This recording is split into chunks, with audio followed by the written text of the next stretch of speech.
Hi everyone, আসসালামু আলাইকুম। কেমন আছেন সকলে? আশা করি অনেক ভালো আছেন। আজকে চট্টগ্রামের একটি ঐতিহ্যবাহী রেসিপি নিয়ে আপনাদের সাথে হাজির হয়েছি।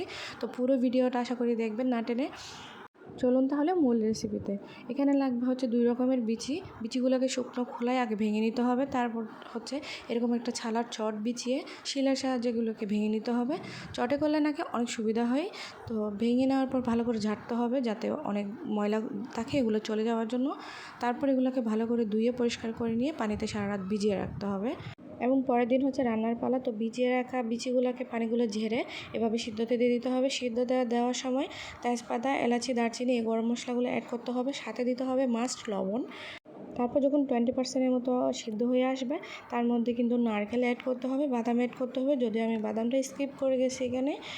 তার মধ্যে লাগবে গুড়। আর কিন্তু এই রেসিপিটা গুড় ছাড়া কখনো হয় না, তো মাস্ট গুড় লাগবে। তারপর যখন গুড় দেওয়া হবে ভালো করে নেড়ে এবার হচ্ছে সিদ্ধর পালা। এই তো অল্প উপকরণে হচ্ছে এই রেসিপিটা হয়ে যায়। তো ভালো করে সিদ্ধ করার পর এই যে ফাইনাল লুকটা একদম খাবার জন্য রেডি।